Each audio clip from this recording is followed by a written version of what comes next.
கர்த்தருடைய நாமத்திற்கு மகிமை உண்டாகட்டும். நேற்று நாம் தியானித்த வண்ணமாக, நான் உன்னை தாயின் கருவிலே உருவாகும் முன்னே தெரிந்து கொண்டேன் சொல்லி ஒரு அருமையான கிருபையான தயவான வார்த்தையை நாம் பார்த்தோம். உண்மையாகவே நம் தேவன் தயவு பெருத்தவர், கிருபை உள்ளவர், இரக்கம் உள்ளவர், நீடிய சாந்தமுள்ளவராய் நம்மேல் தேவன் அளவில்லாத அன்பு கொண்டவராய் இருக்கிறபடினாலே அனைதினமும் வேதத்தை வாசிக்க நம்முடைய வாழ்க்கையை கொடுப்போம்.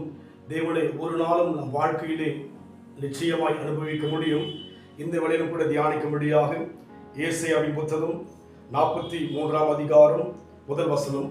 இப்போதும் யாக்கோபே, உன்னை சிருஷ்டித்தவரும் இஸ்ரவேலே, உன்னை உருவாக்கினமாய் கர்த்தர் சொல்கிறாவது, பயப்படாதே, உன்னை மீட்டுக் கொண்டேன், உன்னை பெயர் சொல்லி அழைத்தேன், நீ என்னுடையவன்.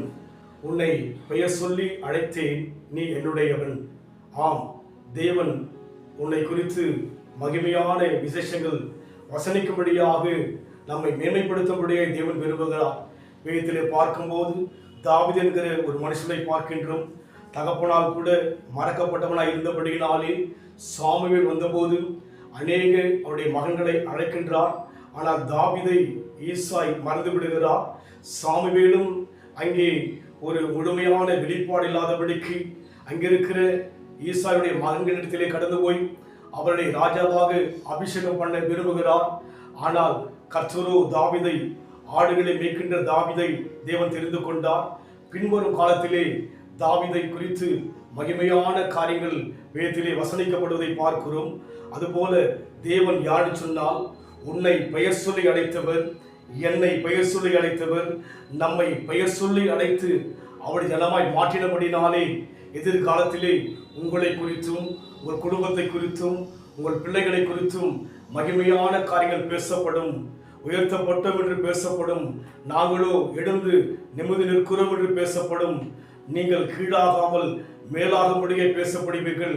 காரணம், தேவன் நம்மை பெயர் சொல்லி அழைத்து அவர் ஜனமாய் மாற்றிருக்கிறபடியினாலே இன்றைக்கும் நம் வாழ்க்கையில் வருகிற தடுமாற்றமான பாதையை கண்டு தவித்து விடாதபடிக்கு நம் வாழ்விலே தேவன் நிச்சயமாகவே என் குடும்பத்தை குறித்து விசேஷமான காரியம் சமுதாயத்தில் பேசப்படும் என்கிற நம்பிக்கையோடு இருக்கும்.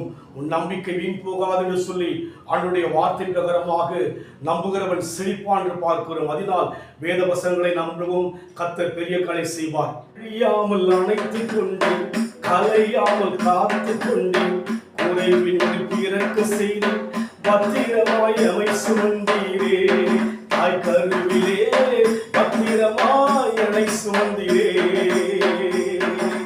எப்படிப்பா உமக்கு நன்றி சொல்லுவேன், சொல்ல வார்த்தையே இல்லை. நீங்க போதும், என் வாழ்க்கை முழுவதும் வேறு ஆசையே இல்லை. தாய் உருவாகும் முன்னே என் கருவை கண்டீரையா, என் பெயர் உருவாகும் முன்னே பெயர் சொல்லி அழைத்தீரையா.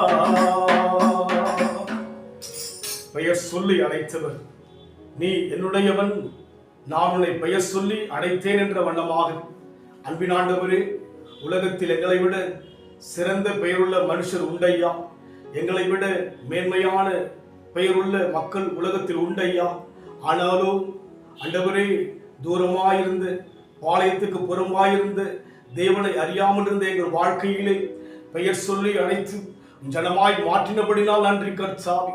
எங்களை குறித்து தோற்றதாக பேசப்படாது, எங்களை குறித்து வெட்கப்பட்டதாக பேசப்படாது, எங்களை குறித்து தேவன் உயர்த்தினார் என்று பேசப்படும். அவர்கள் சிறையிருப்பை கர்த்தர் மாற்றினார் என்று பேசப்படும். கண்ணீரோடு விதைக்கிற நான் கம்பீரத்தோடு அறுப்பென்கிற அந்த வசனம் பேசப்படும். கர்த்தாவே, நடத்துங்க ராஜா. இந்த வார்த்தைக்காக நன்றி செலுத்துகிறோம். இயேசுவின் நாமத்தில் பிதாவே, ஆமென். கர்த்தர் ஆசீர்வதிப்பாராக.